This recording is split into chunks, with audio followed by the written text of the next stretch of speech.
In the spring of 1905, the most dangerous desk in all of physics sat not in a Royal Academy or a university laboratory, it sat in a beige government building on Speichergasse, in Bern, Switzerland.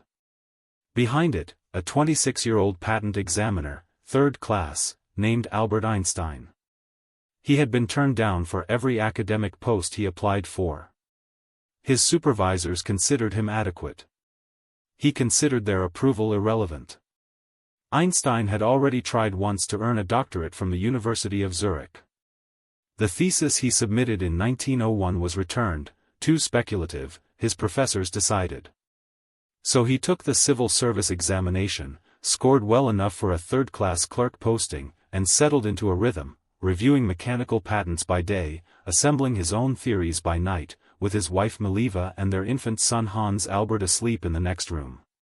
In April 1905, he submitted a second doctoral thesis to Zurich, a tightly argued paper on determining molecular dimensions by measuring how dissolved sugar affects the viscosity of water. Practical. Grounded. Almost dull by design.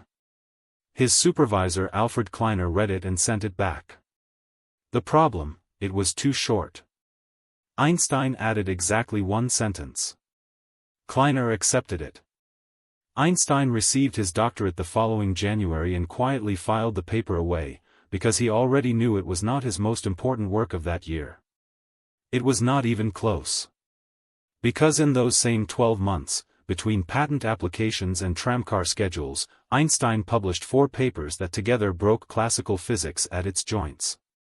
The photoelectric effect, light behaving as particles, not waves, a result so unsettling it would take 16 years and a Nobel Prize to be fully accepted. Brownian motion, proving atoms were real and not merely useful fictions. Special relativity, abolishing absolute time. And a 3-page addendum to that last paper, almost a postscript, ending with a single quiet line: mass and energy are equivalent, separated only by the square of the speed of light. The physics world did not erupt. Max Planck, in Berlin, read the relativity paper and wrote back with cautious interest, one of the few who did. Most editors and professors did not write back at all. Einstein continued examining patents. He applied for a lecturer position at the University of Bern and was rejected for submitting insufficient supporting material. The man who had just rewritten reality failed a routine job application. It took 2 years for the letters to begin arriving in earnest. Then invitations. Then an actual professorship. By 1909, the University of Zurich, the same institution that had quibbled over sentence count, offered him a chair in theoretical physics. He accepted. Colleagues noted he arrived to lectures in a crumpled suit, chalk dust on both cuffs, occasionally losing his notes, looking exactly like a man who had long since stopped needing anyone's permission. The doctoral thesis, the one rescued by a single added sentence, became one of the most cited scientific papers of the entire 20th century. Not for elegance. For utility, engineers and chemists found in it a quiet, practical formula for measuring things too small to see. The invisible, made legible by a patent clerk who had time to think. Somewhere in Bern, a rubber stamp pressed down on an application, and the pile moved one sheet forward. Strip away the legend and the structure becomes legible. An outsider with no tenure to protect, no colleagues to offend, no reputation to hedge, free, by accident of circumstance, to follow the logic wherever it went. The patent office didn't nurture Einstein.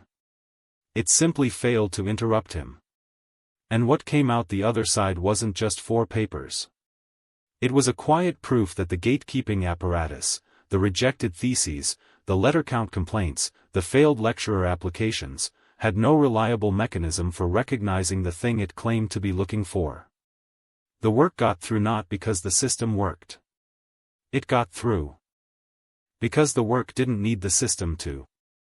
What strikes us isn't the rejection. Rejection is the oldest story in science. What we find harder to sit with is the inversion. The institutions that waved him off went on to claim him, and the thesis rescued by a single added sentence became one of the most cited papers of the century. We don't think that means the system corrected itself. We think it means Einstein was too loud to lose. Which makes us wonder about the ones who weren't. If this is what a near miss looks like, 4 papers in 12 months, still failing job applications, what does an actual miss look like, and would we ever know?